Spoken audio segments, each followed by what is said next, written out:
Hi, this is Stan Bush. Hi, this is Stephanie Calvert. This is John Payne. This is Jack Hughes. Hey everyone, this is Britt Lightning from Vixen. Hey everybody, this is Prescott Niles. Hi, I'm Carrie Stevens. Hello, I'm Kofi Baker.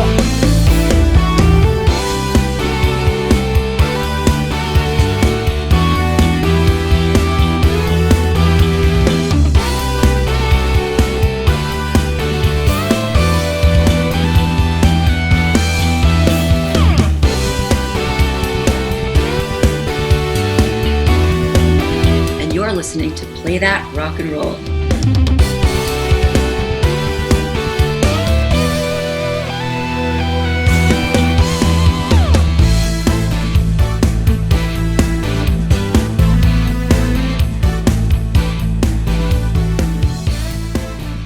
This is not a test. This is Play That Rock and Roll. I'm your host, Joe K., and today our guest is Chad Kushins, author of Nothing's Bad Luck, The Lives of Warren Zevon. Last year, Chris and I completed our Excitable Boys mini-series, which was a look back at the life and career of this guy, Warren Zevon. And while doing that series, we relied heavily on Chad's writing for research purposes. Nothing's Bad Luck is a fantastic rock biography. It's one of the best books about music I've ever read. It's an absolute must-read for any fans of Warren Zevon, or anyone who wants to learn about Warren Zevon. I would recommend this book even if you're not terribly familiar with Warren Zevon, because this guy led such an extraordinary life that his story is quite captivating, even beyond the music. So in this interview, we discuss why Chad wanted to write this book, how he went about doing it, and what he discovered during the research process, which was quite a bit. We also talk about some of the backstage politics that have kept Warren Zevon out of the Rock and Roll Hall of Fame all of these years, including last year's surprise nomination and subsequent snub. And Chad also shares some news about his latest writing project. Again, the book is called Nothing's Bad Luck, The Lives of Warren Zevon. You can get it on Amazon or wherever books are sold. And on a personal note, I have to say thank you to Chad for being such a wonderful guest. This was one of the most fun interviews I've ever recorded for this show, and I am always appreciative to talk about Mr. Zevon, as we love to celebrate him here on this channel. Chad does not currently have an online presence, but he will soon. So when his website and social media are up, I will share those links on my social media and also in the description of this video, so be sure to check back soon. Otherwise, here is my conversation with the author of Nothing's Bad Luck, The Lives of Warren Zevon, Chad Kushins.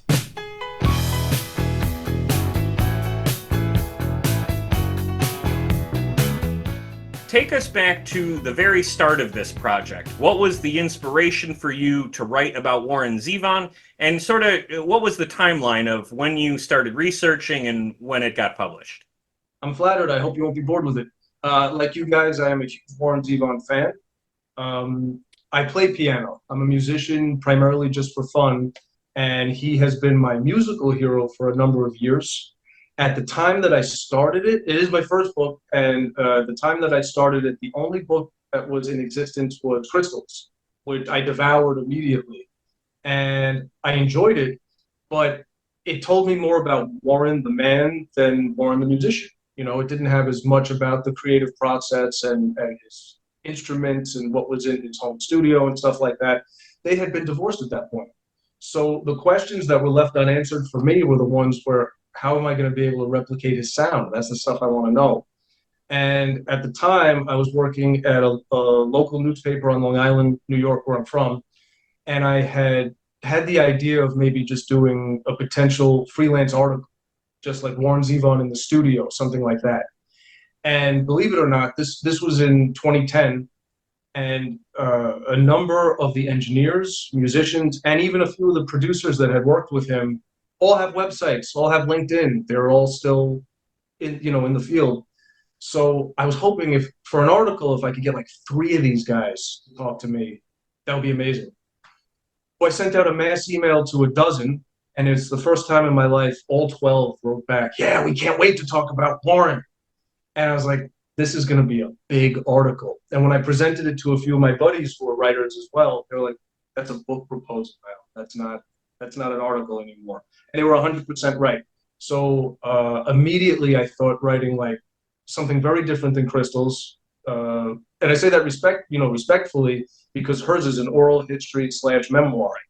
But I wanted to do something that was like as definitive as I could make, just an objective bio of his work process first and foremost. And it took longer than expected because it was my first one, and I'm not trying to be morose. My mom had gotten sick and passed during the writing of it. So it ended up taking about 8 years. The 2 books I've written after that only took 3. But I'm also very fortunate that when I went to people to interview about Warren, nobody knew who I was at the time.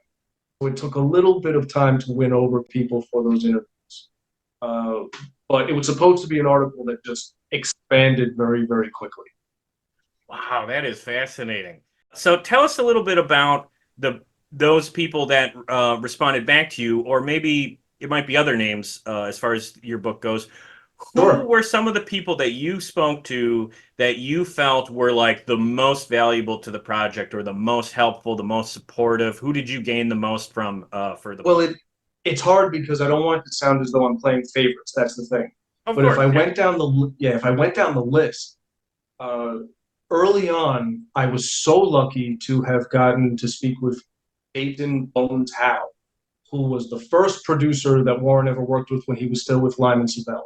Oh, okay. And much older now, but he had produced. I'm trying to remember if he produced the Turtles, but I know that it's that '60s era that he had worked in, and he was in his 20s at the time. And he had tons of vivid memories of working with Warren when Warren was a kid. So having that was really pretty cool to talk with. And I'm a huge Tom Waits fan, and he ended up working with Tom Waits after that. So after we wrapped, I'm like, tell me about working with him. He was just a lot of fun. But he filled in gaps about that, and he put me on track to find Violet Santangelo, who is the real Sibel.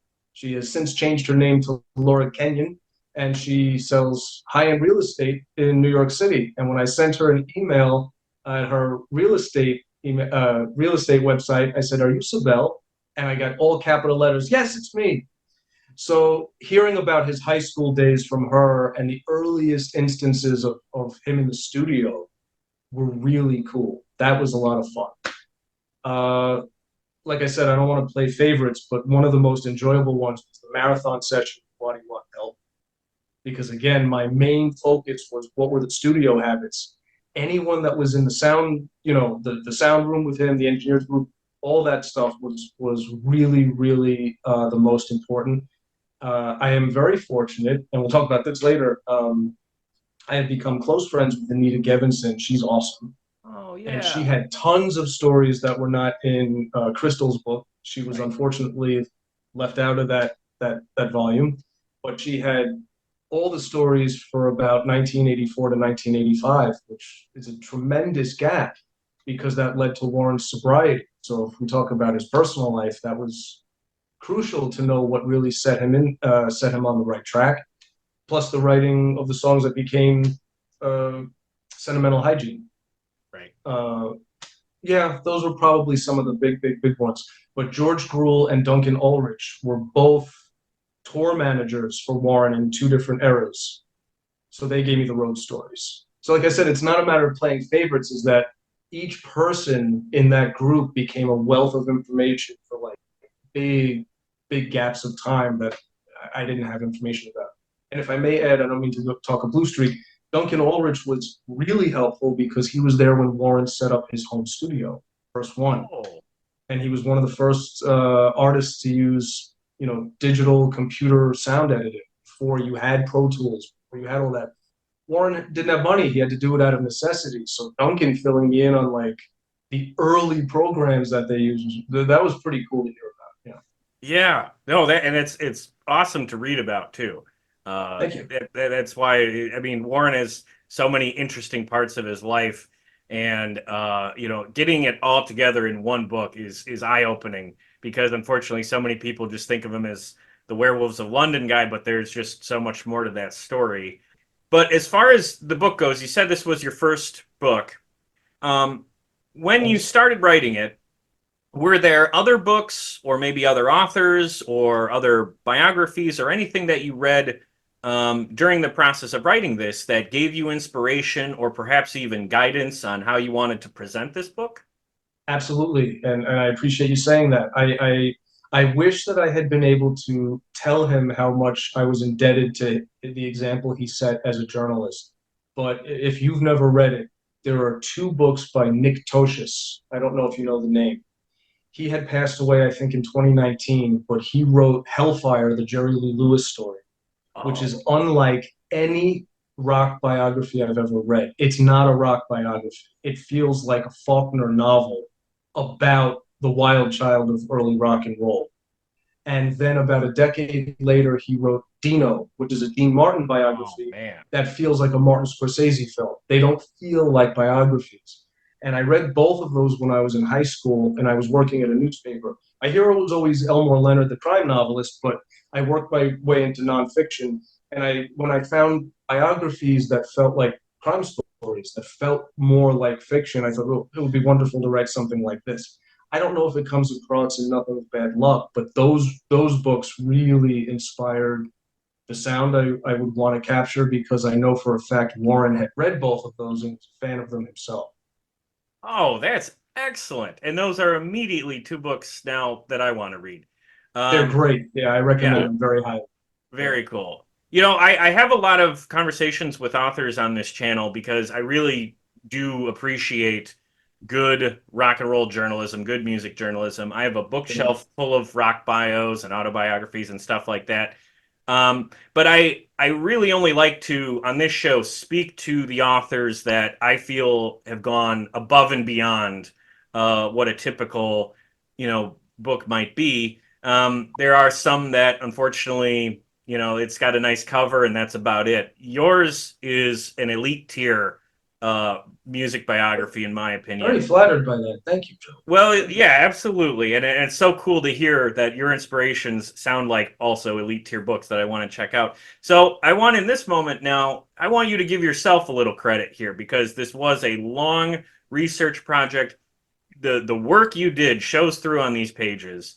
Tell me a little bit about some of the highlights of the discovery process. When you were researching the book, what were the, I guess, pieces of information that you really discovered and brought to the surface in Warren's life that might have been lost to time? I appreciate all the compliments. That means so much to me because I really wanted this book to be something special, not out of arrogance, but because I love Warren. Unfortunately, during his lifetime, he had a lot of bad press.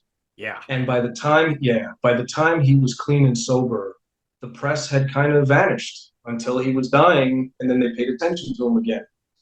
And I learned a few things like pragmatically, but about him especially, and almost every single person I spoke to in some variation said these words to me. He was a different person after he got sober. And it felt like writing two biographies because you have the excitable boy, and then you have a much older, wiser, playfully he calling himself Mr. Bad Example, which means I learned my lesson. And you have those two polarities. So anybody I spoke to who knew him after he was sober only had the most warm, beautiful stories about his kindness and things like that, which is not what you read about in Rolling Stone, except for Paul Nelson. Okay. Anything else that you read would, and I say Rolling Stone, but all the magazines of that era zeroed in on the scandal stuff. But that's not who he was once he lived the second half of his life, and I was told that by every single person. So hearing the really nice stories was special to me. One of the things, and I'm allowed to say this because on the record he said, I insist you put this in, is that Warren not only got clean and sober, but he acted as an AA sponsor for someone else. Oh, He, wow. yeah, Nico Bolas, I believe it was AA, but he said he was in a 12-step program. He's one of the most important sound engineers. If you look him up, and he worked on the ones for Virgin Records. He's close friends with Andy Slater, and Nico gave the most amazing interview about sentimental hygiene in particular. but he really loved Warren as a person and said that I went to him for strength when I needed it, and I'd really like it if you put that in the book. I said, I will now. You don't hear stuff like that. Yeah. And how he would give gifts to all of the bands that opened for him. You know, in the late 80s and into the 90s, he didn't have a set band that would tour anymore. Waddy was A-list, you know, and the Eagles, even as solo artists, who were usually too busy to get that band back together. So one of the things that Warren usually would do is scout for a not so famous but really tight group of young musicians that had their own band. Like the Odds was at least one. I believe that they were his band for the tour of Mr. Bad Example. I think that was them. But you know, he would see like guys in their 20s know how to really play, and he said, "If you're my band on this tour, you're the opening act." And he did that a couple of times. And then all of them said he was a mentor on the road. The only rule was that I don't want to see you guys drinking and don't keep the weed around me. I can't be near it. Okay. But he would make book recommendations.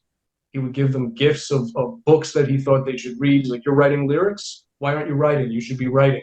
And he'd give them books by his favorite authors to try and inspire them. That's not the same guy that recorded, you know, Bad Luck Streak and Dancing School. And I loved hearing that paternal type of mentor figure that he became later on. That was amazing. And finally, when you said stuff that I learned, I loved learning about his self-production because he really tackled that to keep his hands busy. I think being clean and sober and being a bachelor, one of the things I think about Warren is that he took on tons of projects and tried to better himself to resist the temptation of lapsing. And I think he became really tech savvy in the 90s and really babied his home studio. So learning about his home production was really eye-opening for me. And especially what I believe to be the real reasons why he's not in the Rock and Roll Hall of Fame. That was new to me too. That was new to me too. Yeah. So that's, yeah. But we can get into that in greater detail. I was very flattered that you told that story during the series. This is not to brag. I think my book was the first one that told that story, and I can thank George Gruhl for leading me to it. Okay, yeah. For those who don't know, we're going to get into the Rock Hall right now. So for those listening who don't know, can you recount that information you found about perhaps some of the politics behind why Zevon's not in the Rock Hall? Without boring you or your listeners, do you want me to start with the George story that led to it? Yeah, why not? Okay. I was finishing up the book, and this is much later. George Gruhl was one of the first people who agreed to an interview, and we got along really well. And we got along well enough where I even interviewed him for a photography magazine after our interviews for Warren, and we stayed in contact. George is a lot of fun. Yeah. And we were close enough where maybe 4 or 5 years after we had done the first interview, he had been living in upstate New York. He lives in Arizona now, but he had been living in upstate New York, so we were on the same time zone. And maybe at 9 o'clock at night, he called my cell phone. I thought something was wrong, you know, like, hey, George, what's going on? And in the background, you hear he's at an airport. Like, you can hear the announcers and stuff. So I'm about to get on a flight. But before I ran out of the house, I had to tell you something. If there's time for you to put it in the book, what's going on? Like, I'm all excited, like there's a scoop. And he said, I just got a royalty check that was 30 years ago, and I had never been paid. And it arrived this afternoon before I left the house for the airport. And we're both laughing. I'm like, please, you have to explain, because it sounds like you're telling me a joke right now. And he said, after the Eagles broke up, Don Henley invited Warren to be a backup singer on his solo album, Can't Sit Still.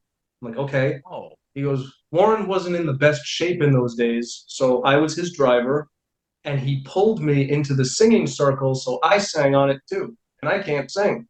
I'm like, really? He goes, it's taken 30 years for me to get a royalty check for singing on that album. He goes, I just thought you'd really like to know that. Click. And then he hangs. That's how he signs off. I'm like, I want to know more about that album. Yeah. And lo and behold, if you go back to Billboard magazine and Variety and all those, Henley had to pay out of pocket for a lot of the promotion on that album. because of the cutbacks on the older artists, thanks to Bob Krasnow and the heads of Oh, Electric Asylum at the time. They referred to those guys as dinosaurs. And then because the Eagles had disbanded, each one of them was signed elsewhere. I think Geffen was where Joe Walsh went. And yeah, but the court case that happened, well, the Eagles broke up. yep. And even when they were still a band, I don't know if they necessarily got along, but they stayed a business unit. The Beatles broke up, but they remained intact as Apple. They still were business partners even after the Beatles. The Eagles were still all, a business unit, and they were all still represented by Irving Azoff, Right. as was Warren. So when, like any good representation would do, Azoff started the court case to help these guys recoup money that they had laid out for their tours and for self-promotion and all that stuff. Warren was already living in Philadelphia at his worst and didn't follow any of the court cases in the trade magazines. So he didn't even know his name was being brought up in court. But the punchline, the sad punchline, is that Azoff won. And they got their money back, but at the same time, it took years to recoup the money, which is why George didn't get paid for 30 years. They got paid slow. And there was an unspoken blacklist for those guys. I believe, I will say that humbly, I believe, because Bob Krasnow ended up being one of the founders of the Rock and Roll Hall of Fame, and Jan Wenner is one of the founders, and he already had blacklisted Warren from Rolling Stone. And if you have 2 out of 5 founders who hate your guts, Yeah. you're not really going to stand much of a chance of getting in.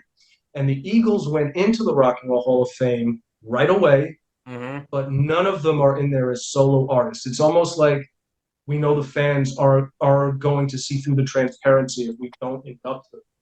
Henley's not in there as a solo artist, which makes no sense. Fry's not in there. No, Walsh. Well, they're all legends. Yeah. James So it doesn't make come on. sense that they're, yeah. And Warren finally got nominated, and I say this as a diehard fan, I'm not necessarily expecting him to get in. Yeah. And that's not to upset people. He deserves to be in. But I mean, over the past year, we also heard from Jan Wenner who makes it in and who doesn't anyway. Right. So there's a lot of people that should be in there, to begin with. Yeah.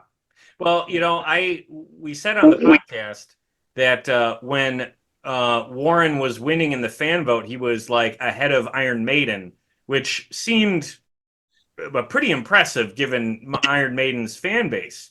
But Yeah. my theory on that is that Iron Maiden has been nominated and snubbed by the Hall for years now. So when they do get nominated, I don't think their fans show up to bother to do the fan vote.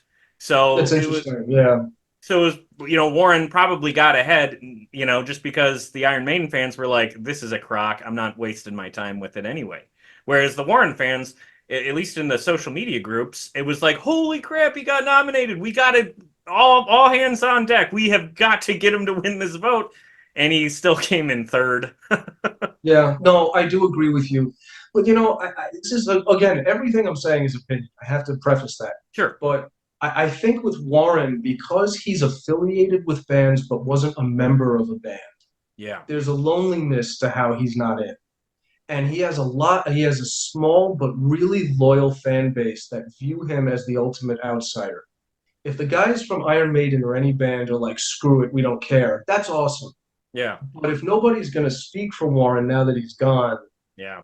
his fans take that personally, and I'm one of them, and I get it. Yeah. And, like I said, there's so many people that deserve to be in there. But even if you take out of the equation the fact that he had a beautiful solo career, whether it made money or it didn't, it's an incredible discography. Just think about how he was on the flip side of Happy Together. You said that, you talked about it in the series. His career goes back that far. He was roommates and best friends with David Marks from the Beach Boys.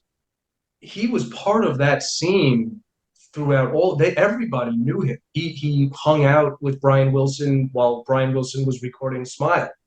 He's not on the album, but he wanted to meet him. Like David Marks said, you want to go over? He's recording right now. He was a key player through so many eras of rock and roll, and so many musicians revere him. It just doesn't make sense to me that this is someone who doesn't have that honor. Yeah. And there's a chance that he could get it at some point, but we don't know if he would care anymore or not. At this point, I think it would be nice for his family. I don't speak for them, obviously, but I think it would be nice for them to be able to say Dad's in there. Yeah. And I think his fans really want it more than anyone else. Yeah. So, we'll see. Iron Maiden will get in, by the way. The idea that they had the first big FM hit has to count for something. Yeah, you would think, but it seems more and more that the Rock Hall inducts people that are going to bring, people to the TV show. It feels more and more like a TV event, and they're looking at star power as opposed to uh, artistic relevance, I guess. But no, I would agree with that. The Rock Hall conversation. That's too much for us here. But let's talk about real quick before we leave the topic entirely. For those who don't know, Jan Wenner from Rolling Stone, as you mentioned, another person who hated Warren's guts. Can you talk a little bit about why there was bad blood between those guys? And also, were you surprised that Warren even got nominated? Well, I'll start with that one. I was surprised. I was for a number of reasons. The first one is that he had long been unofficially blacklisted, and I never thought I'd see his name on there to begin with. Right. I think fans like you, myself, and all the fans out there who actually bought this, the real, the diehard Warren Zevon fans are the ones who have always been pushing and pushing and pushing. And his family, of course. Jordan and Ariel have always really, really wanted that. So the shout out has to go out because they've always advocated to get that in there. Yeah. But this is, like I said, I was shocked for two reasons, and it's weird to bring this up, but I'll say it. It's also that as amazing as his music is, we're also living at a time period where whether the artistry is there or not, subject matter is not necessarily being evaluated by the younger generations based on quality, but on content. And Warren was actually a really good guy, especially once he was clean and sober. I preface that because I've interviewed, I don't know how many of his ex-girlfriends who also, I'm not going to name names, but would cry and get emotional just thinking about him. Oh, wow. Okay. To this day. So even the bad breakups led to strong friendships. With Crystal, they were able to rekindle their friendship at least. So yeah, he was a monster when he was at his worst, but he made actual amends through AA. That has to count for something. Yes. That has nothing to do with us. It has nothing to do with the fans. He was a person who had family and friends, and he went to them and apologized. So if they can view him as being someone worthy of recognition, I think it's okay to look at him in that regard too. But that being said, I know that reading about his life and what he was like in the 70s can be tough reading, especially for a new generation of discoverers. Which is why I beg people to read. If you're going to read the book, please read the whole book, because the second half of his life was another story. And that can be anyone, really, if they admit that they're wrong and they apologize. I think that that's what redemption means, and I think that that was his life goal after a certain point. But as far as Jan Wenner is concerned, there's the two instances that you're probably aware of, and it is in the book. Warren ended up taking Wenner's assistant, one of his assistants, home to his apartment, which really shouldn't bother Jan Wenner on principle unless he had plans of his own. Right. I don't know. I'm not saying anything, but at least a few journalists pointed it out and compared it to The Godfather, why a horse's head ended up in the bed, same type of thing. But also, he was present when Warren had to have Springsteen, love your shirt, Springsteen show preempted. Bruce loved Warren and did. He preempted one of his own concerts to take care of him when he was having a really bad episode at one of his shows. And that was also in the 70s. My personal opinion is not those two instances, actually. I think it comes down to Paul Nelson, who wrote arguably the greatest work of literature about Warren ever written. And to me, he was like an angel that I would pray to try and get the book right, because Paul passed away before he could write this book. But this is really the book that I think he should have written if you've read his Rolling Stone profile on Warren. Okay. If anyone's not familiar, Paul Nelson was one of the best writers that Rolling Stone ever had, and wrote very literary profiles of the artists that he loved. But he also took a very long time to write his articles. Shout out to my friend Kevin Avery, who wrote the definitive biography of Paul, Everything is an Afterthought. If you're interested in any of the subjects we're talking about, definitely read that book. It's excellent. But Paul Nelson also was one of the people who orchestrated Warren's intervention. And then he was there. Yeah. Imagine a journalist being that close with his subject that he tries to help get him sober. Him and Jackson and Crystal, they were the key players for that. But Paul Nelson did do that and then wrote an incredibly long profile about Warren's alcoholism and supposed sobriety. I say supposed because this is part one of the story. Yeah. Paul Nelson took so long to write it and eventually had arguments with Wenner because he wanted the article to run unedited. And he said, if you have to cut it in half, you did it for Hunter Thompson, why can't you do it for this? That was the thing. Remember, Fear and Loathing in Las Vegas was a 2-part article first that got split into 2 issues before becoming a book. Paul Nelson wanted to write something that length about alcoholism and sobriety with Warren as the center, and Wenner refused. Right. And when he missed a couple of deadlines, it was taken out of his hands and edited by someone else, and it ran like that. And it not only ran like that, but Warren was on the cover of Rolling Stone once, and it's that mock crucifixion cover, if you've seen it. Mm-hmm. But when that ran, he swore up and down that he was sober. And after the issue ran, he lapsed. Mm. And Wenner had a big problem with the fact that he had put him on the cover and had arguments with one of his best writers who eventually left the magazine after that. And Warren had gone back to his old ways, forgetting that alcoholism is a disease. Right. But that was a source of anger. And it is in the book. You have to remember, years later in the 80s, Warren dated Merle Ginsburg, who worked for Rolling Stone, and wanted to do a piece on Warren's comeback with Sentimental Hygiene. And according to her, the quote was Jan Wenner refused and said, the only thing Warren Zevon's good is he's good at fucking up. That was his quote. So it's just so many reasons why he didn't like him or cover him, although he got coverage when he was dying. Right. Of course, That's there it is. Yeah, that's about it.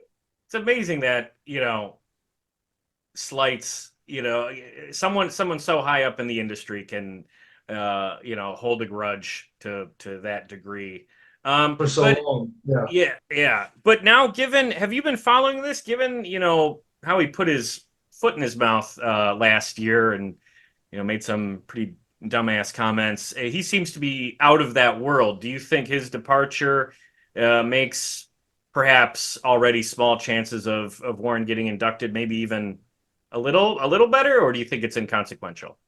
I think it's inconsequential, and I don't say that because I don't care. I'm saying it because at this point, Warren himself would probably be like, who cares? Because he had so many heroes that aren't in there as well. But like I said, I think it means a lot to fans like us, and I think it would mean something to his family and his grandchildren. So I want to see it happen. He stands the best chance of it happening that he ever did. Yeah. But I want to say something. I hope it doesn't get me in trouble, but I'm going to voice my opinion. You said he had his foot in his mouth. I'm going to say more than that. I think he accidentally showed who he really is. And I say that because as much as I love rock and roll, my favorite music is jazz, blues, and soul. Yeah. And I always wondered where my guys were in that magazine, and he kind of revealed why that is. So it was more than foot and mouth. It's that we took a peek behind the curtain, and I don't think that he can really get out of it that easily. I agree with that wholeheartedly. I've read a lot about rock over the years. We could probably do a whole episode on the shortcomings of that guy. I've never seen him as an advocate for music in the way he thinks he is, and I'm glad he's going to be out of the picture now. Because like I said, this is all opinion. I feel the same way though. But without his oversights, you wouldn't have Vibe magazine or Essence or Sorts or any of the magazines. It had to happen. because Right. there was no coverage in Rolling Stone. Right. So Yes. everything does happen for a reason to a degree. But we can bring it back to Warren. If you want to have me back, my next book is about soul music, so I'd love to talk with you again. Oh, we can save it great. for that.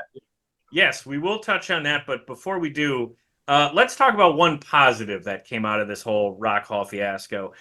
Sure. Someone who is like us, a big fan of Warren, who was very upset that he was snubbed last year, is Shooter Jennings, Yeah. who took his frustration about the Rock Hall and did a residency in LA and then produced this awesome live album, which is Shooter and his Gorgeous. band playing Warren Zevon tracks all night. We talked about this on the show a few weeks back. I really like this record. Have you had a chance to listen to that? Yes, but I don't have it on vinyl. Where'd you get it? I want Oh, it. That's yeah. gorgeous, man. Yeah, I know. I'm really happy I have this one. Yeah, I got it. I think I got it off of his website. I don't. I'll be honest. I don't buy a lot of new vinyl. I have old vinyl. It used to be fun to collect because you could get it cheap. So I'm very picky about new projects that I actually spend the money on. That one was totally worth it. What are your thoughts gorgeous. on Shooter's record? I think that first of all, he's the right guy to be doing it. He's got the Yes. sound and the tone. If anybody's gonna bring some attention to it, thank you. Yeah, like I thought I'm weary of cover bands. These were not just covers. This was an album of his own, the same way Wynton Marsalis would do an album of Duke Ellington. Is it a cover? Not really. Right. It's someone reinterpreting it who's an artist themselves. And I think it was really good timing because that's the type of advocacy that we need. Yeah. There's just so much that, there's just so many ways that Jackson Browne can say, get him in, Right. Which is amazing. And David Letterman, to the best of my knowledge, has done what he can. Yeah. There's just so much that these guys can really do. It takes younger artists who appreciate the music to step up and start taking over, carrying the torch for the advocacy. So something like that made me really, really, really happy. To me, it was more than an homage. It was its own album, which is the songs of Warren Zevon. And that's what you see when someone enters the Great American Songbook, which is where Warren really kind of sort of belongs, So yeah, big fan, loved it. Oh, well put. Yes, about the songbook, 100%. I agree with that. And along with the benefits of the advocacy, it also serves as at least a consolation prize for us Zevon fans who didn't get him in the Rock Hall. At least we have this new awesome record. True. So we're going to turn now to Chris. Chris has a couple of Zevon questions for you, and then we'll wrap up after that. Sure. Hey. No. So I was wondering, so first of all, Ain't That Pretty at All? Is that the quintessential Zevon song? Am I settling a bet with the two of you? I'm trying to remember. Well, I'm trying to remember when I listened to your series, which one of you loved that song and who didn't? Don't take it personally. I'm trying to remember because I remember this came up. Yeah, I know. I'm the guy who loved the song. Yeah. Well, it's a great song. It is a great song. I don't know if it's quintessential, in my humble opinion, only because it was where Warren was at in a specific time and place. He sang that at the end of tours, at the end of concerts, when he wasn't crazy about how it went. So that, as a joke to the audience, he would perform that as an encore when he wasn't too enthralled with audience response or his own performance. Now, I love the song. Yeah, I love the song, but I think that there are a few other ones that he wrote over the years that kind of encapsulate his philosophy a little bit more. But that really was kind of him at his angriest. So it's a great song for what it is. But I think there are a few others that got more of his humor and more of the mellow character that he became across. I love that was your first question for me. It is a great song, though. No, I do love the song. Well, what do you think is like? What would be the quintessential Zevon song for you? I'm glad you asked. Leave my monkey alone.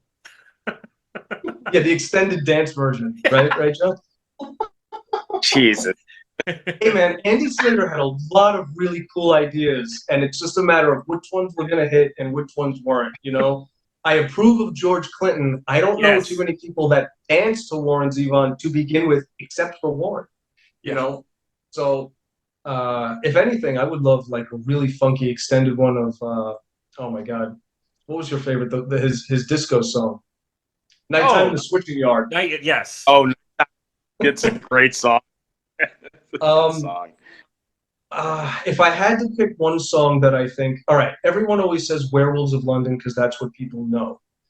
But to me, if someone wanted to really explore Warren as an artist and they were unfamiliar, and I had to pick one track that kind of sampled every single element of his philosophy as an artist, it would be Desperados Under the Eaves. Mm. Okay. And it's weird saying that because it's early in his career, and I believe he became an even better writer. But the maturity that he showed at such a young age, writing it when he did, it's also that song is not only beautifully written, it's autobiographical, it has the dark humor, it's so California.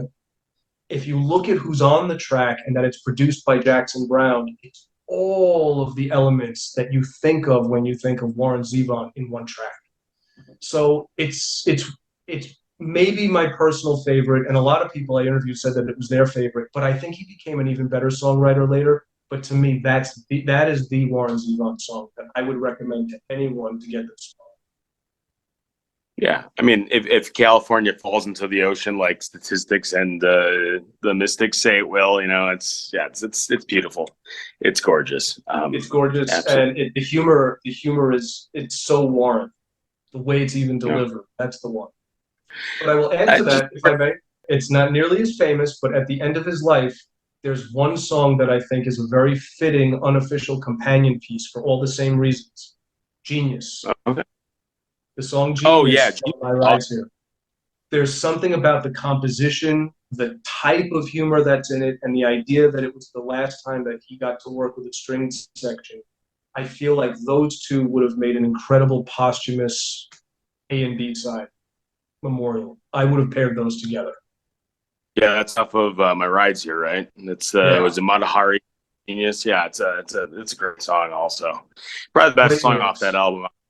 I mean, well, actually, and this leads me into that. Hunter S. Thompson, that track off of there. Yeah. What was like what their relationship was like? Because I'm a huge Hunter S. Thompson fan as well. And I'm just wondering, sort of like what that dynamic was and what their relationship was like. I loved Hunter Thompson when I was younger too. I only say that because I still love reading him. But if you're a writer, there's just so much you can read of him before it starts to bleed into what you're writing, and that's bad. So I try not to read Thompson too much because he's a voice that gets stuck in your head really quickly. It's so unique. Warren was a huge fan of Thompson first because you have to remember all the shit we were talking about with Jan Wenner was going on when Thompson was still working for the magazine. He was still on the masthead at the time. So their paths crossed as early as the 70s. And I don't know if they spent time together at that point, but there was a mutual appreciation where by the late 80s, early 90s, they were at least corresponding with each other. Because Duncan Ulrich, who was his road manager, used to say Warren would take me, when we were on the road, we'd stop at Woody Creek so he could say hi to Hunter. And so those visits at least became somewhat semi-regular by like the late 80s, early 90s. I don't think that they ever intended to collaborate on a song together. That was a surprise, I think, to Thompson that he was even asked. But I would have to look in the book for the name of it. But Warren even helped him towards the end of Thompson's own life with there was political rallies where Warren would show up and perform music for candidates that Thompson was also behind.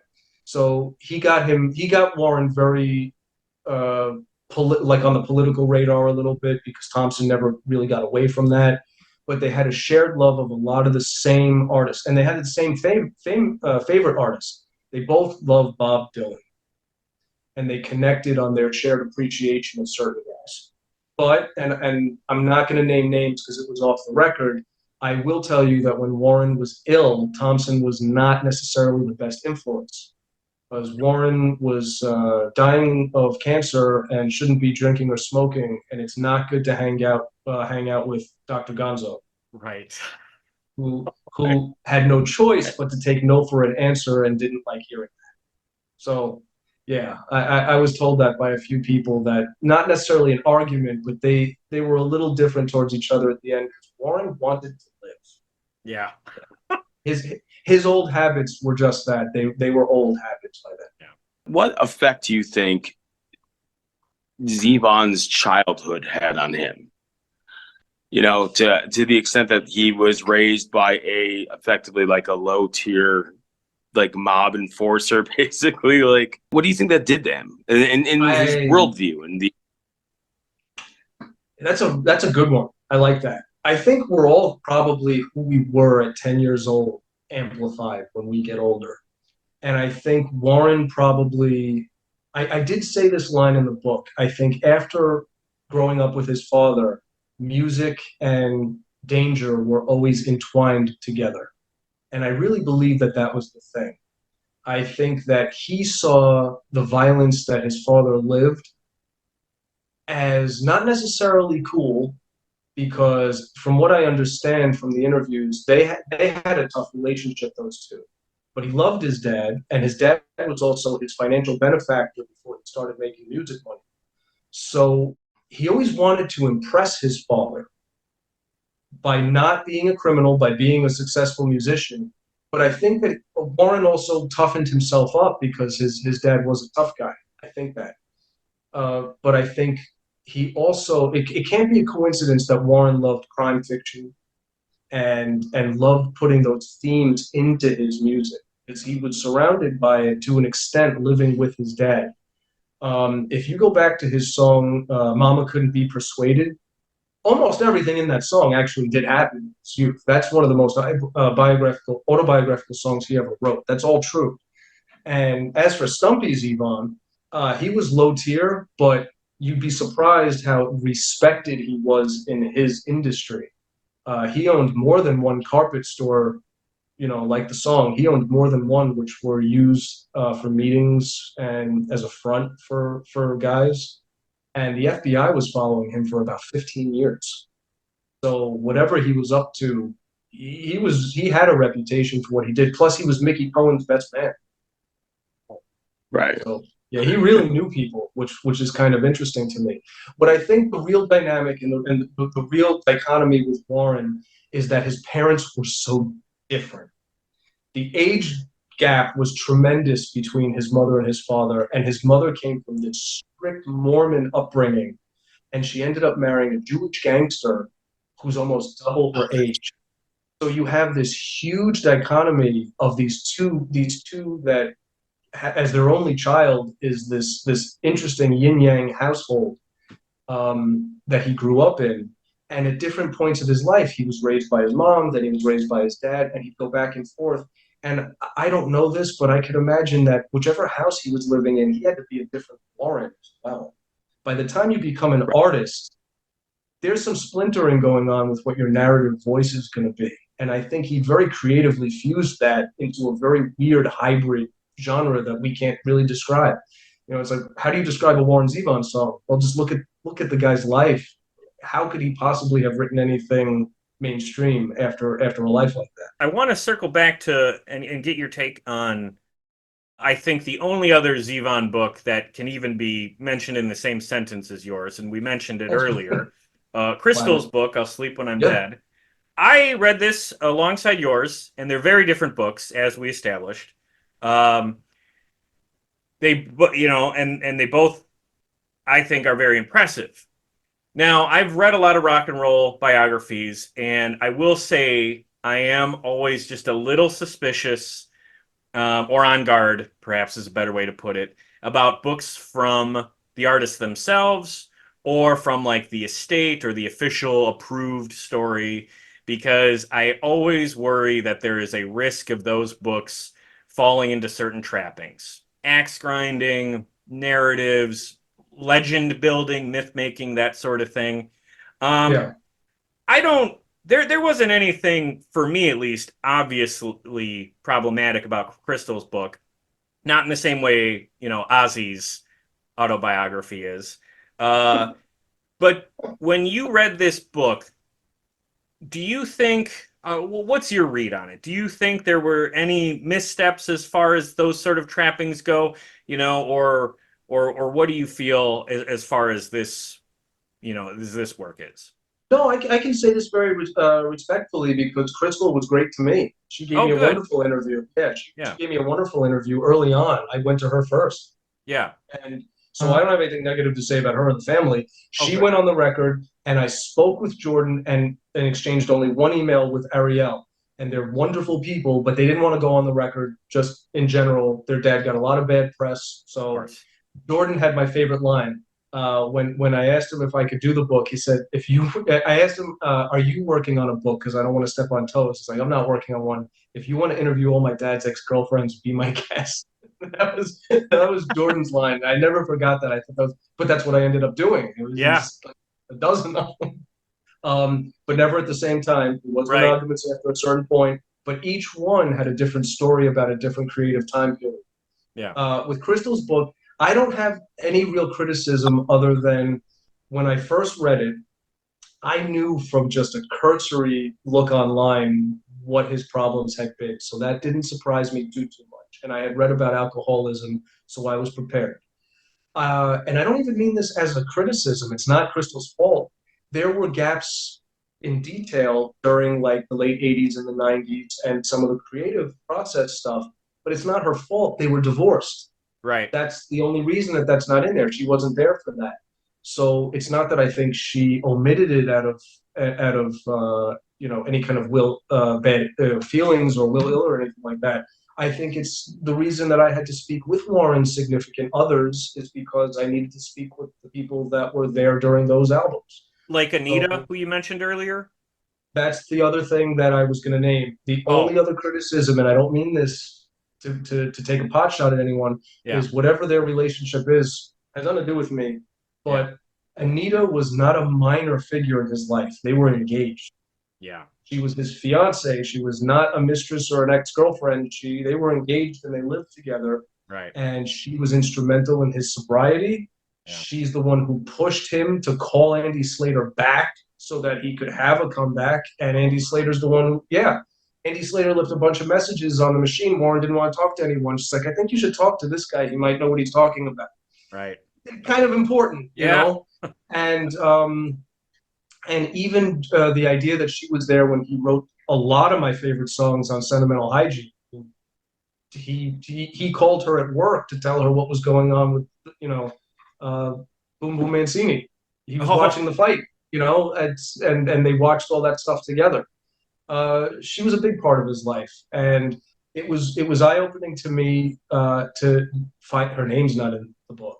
I had to find out who she was. But once I interviewed her, we became, I'm so happy to say this, we've become very good friends. And she had a ton of stories that Warren Zevon fans would want to hear. It's not stuff that was minor. And I was very lucky that I had that opportunity to put that in my book. Was he with her at the end of his life? No, the last time that, they broke up when he went into rehab. He had helped him get sober to an extent. He had a huge support system, but at the time he did let people down at the time, and it's hard to rekindle those friendships. But they were together up until the point when he went and visited his cousin Sanford Zevon and his upstate New York, and Sanford is the one, the real Sandy Zevon is the one who helped him get into a rehabilitation clinic, the real Detox Mansion. And Anita visited him there, and they broke up while he was in rehab because, somewhat amicably, it had to happen because he needed to focus on himself. And it's not a secret. Anita had at least one sibling who had similar problems, and there was so much that she was able to take at that age. But they did remain friends. They remained friends, and they did continue to talk with each other after he moved back to LA and stuff like that.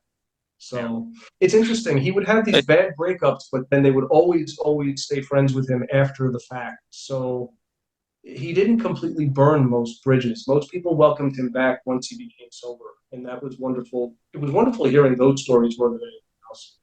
Well, I'm glad you said what you said about Crystal's book, just because I've always felt, and this might be, the only two books I can think of that sort of have this dynamic where they pair great together. When I read two Dylan books or multiple Dylan books together for our Dylan project, I often felt like, oh man, I'm going over the same ground again and again. Not at all the case with your book and Crystal's.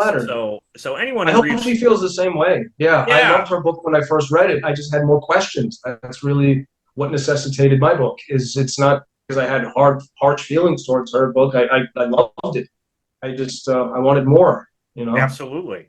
No, they pair together really well. Okay, well, as we start wrapping up here, a curiosity of mine is, you worked on this project going all the way back to 2010, and I think the book was published originally in 2018, so that's a lot of Warren Zevon over a pretty long stretch of time.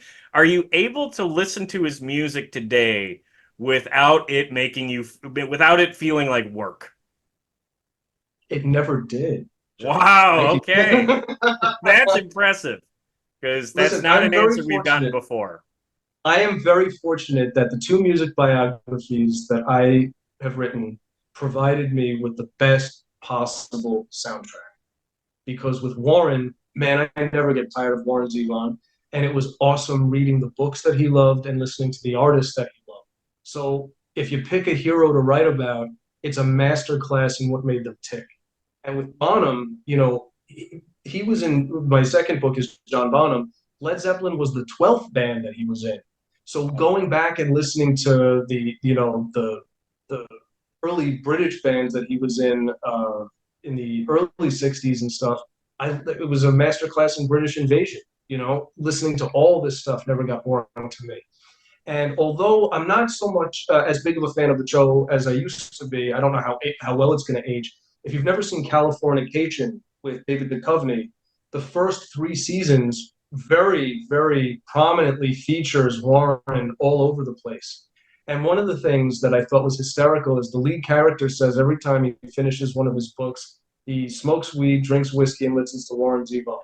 So I indulge in one of the 3 that each time I finished something, Warren does get played on purpose because that was the first book. So there's a thank you to Warren each time I finish anything.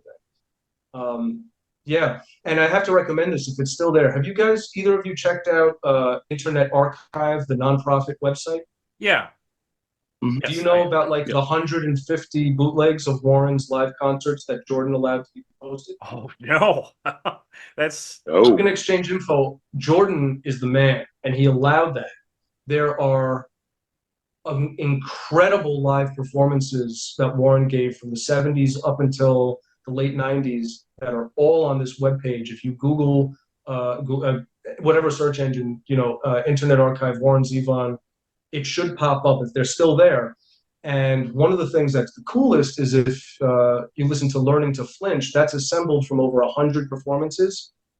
There are full concert outtakes on that page. Nice. So I'll have to send it to you guys, but any of your listeners that want to check that out, I think it's still there. But yeah, there's over 100 boots that the family allowed. And there's some really, really cool stuff and some really cool covers that you might never knew Warren performed in concert too. I love hearing him cover Van Halen. Yeah. That's what song by Van Halen? We've been talking about Van Halen a lot on the channel lately. Why Can't This Be Love? Oh, excellent. Sammy and he does it on his 6-string acoustic, and it sounds like a Warren Zevon song. He makes it sound like a Warren Zevon song.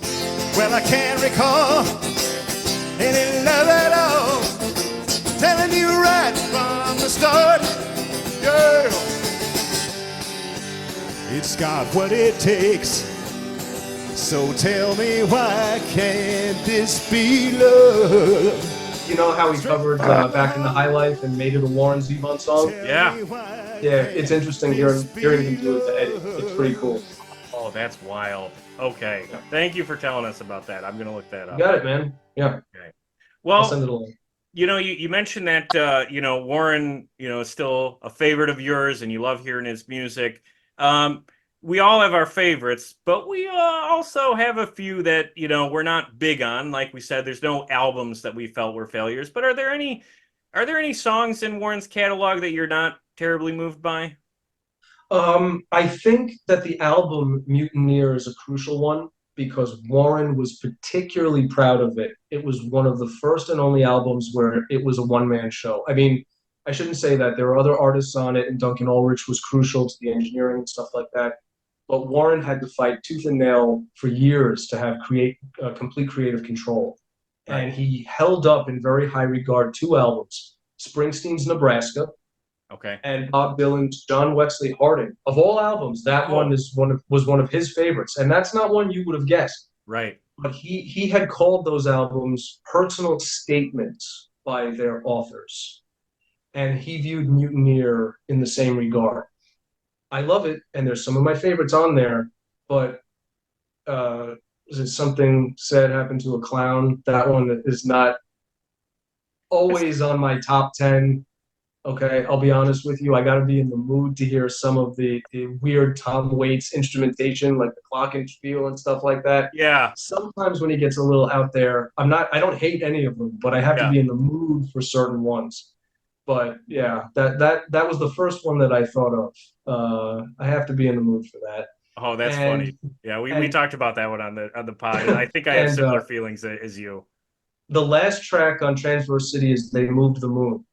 That is a masterpiece of lyrics. It is a poem, but it is so dark and so depressing that I have to be in the right mindset to hear it. And it's not because it's not a favorite, it's because that's a tough listen. That's one of these real moody ones. There's stuff like that, yeah. Absolutely. Okay, well, we have had so much fun talking about all this Warren Zevon stuff. It was but a blast, as you mentioned, man. you've also put out a book about John Bonham. Can you tell us a little bit about, give us a tease about that book? Because I'll tell you this, I hope to read that book and then have you back to talk about it. I'd love to be back, actually. You guys are awesome. Thank you again. I'm very appreciative that you had reached out, and I was looking forward to this a lot. Oh, likewise. That goes both ways. We appreciate it. Thank you. My second book was Beast, John Bonham and the Rise of Led Zeppelin, and it was the same publisher that was for Hachette. I started it 1 week after I finished Nothing's Bad Luck. I was on a runner's high, so I just ran with it. I knew Bonham was going to be next.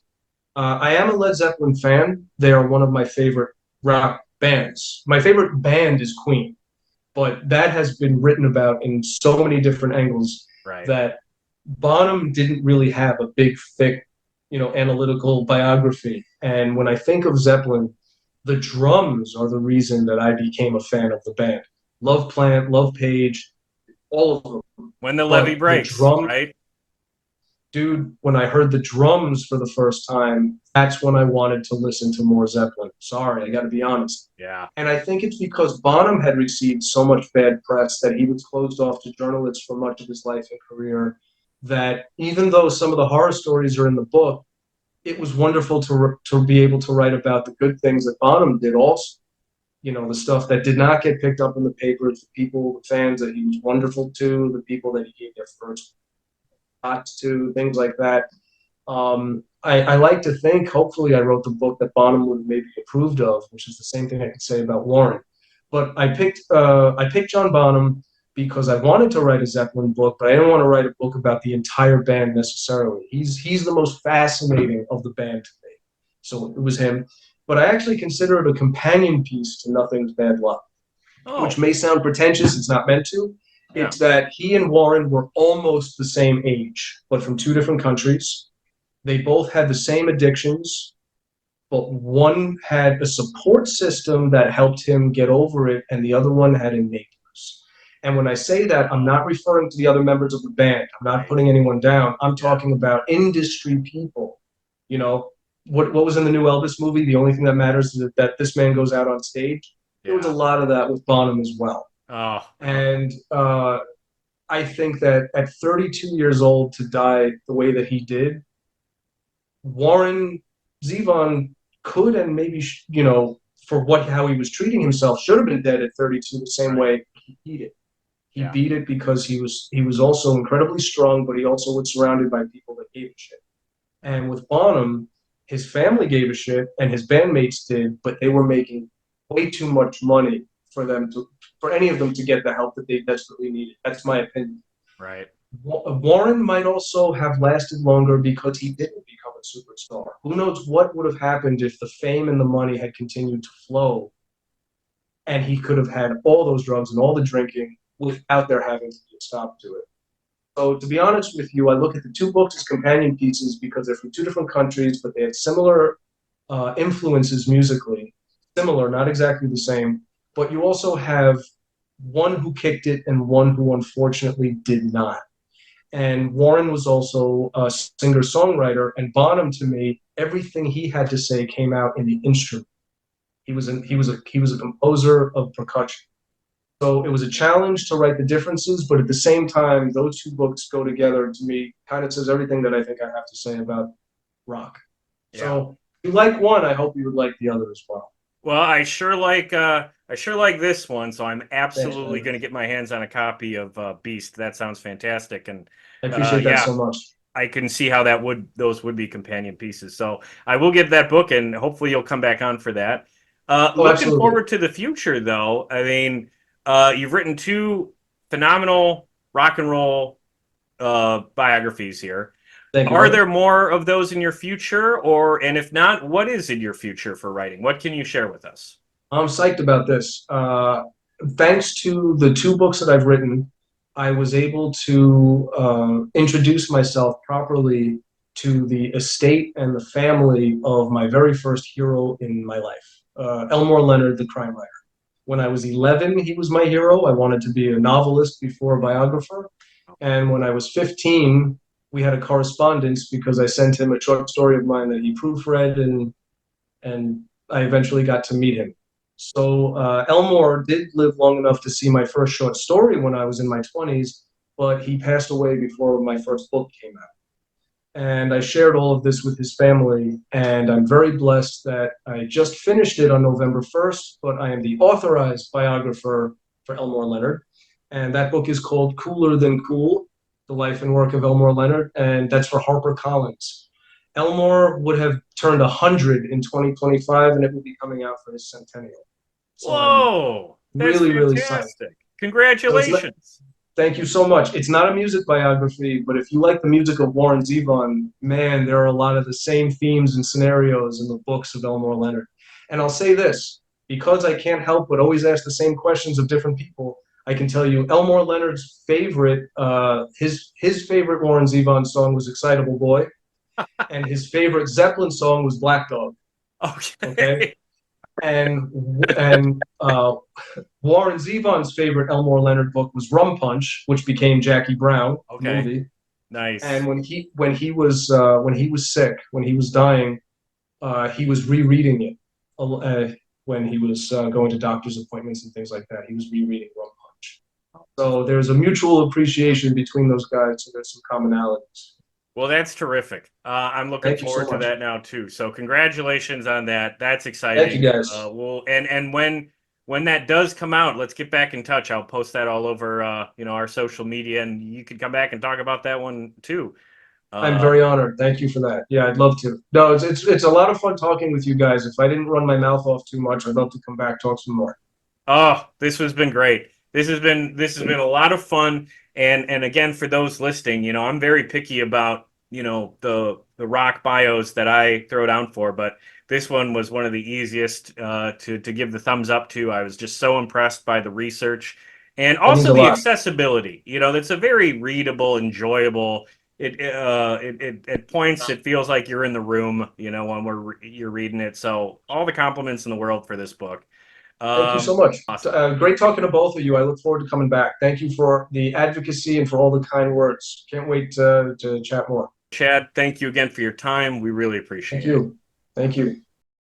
Hey, thanks for listening. There's no shortage of great content out there, so you choosing to spend some time listening to this show means quite a lot. If you're so inclined, please give this podcast a 5-star rating and a positive review wherever you get your podcasts. and share our links wherever you can, or mention this show to anyone you know looking for a podcast recommendation. All of this helps us out a great deal, and I appreciate it. You can connect with us on social media too. We are at Play That Podcast on Facebook, Threads, Blue Sky, and even TikTok. Or we are at Play That Rock and Roll on YouTube and Instagram. Please post a comment and say hello. Finally, Play That Rock and Roll is a proud member of the Pantheon podcast community. So if you're looking for more music podcasts beyond this one, trust me, start with Pantheon. You won't be disappointed. Otherwise, I appreciate any and all efforts you take to support us here at Play That Rock and Roll. Be sure to join us next time for more great music and stories from the world of classic rock.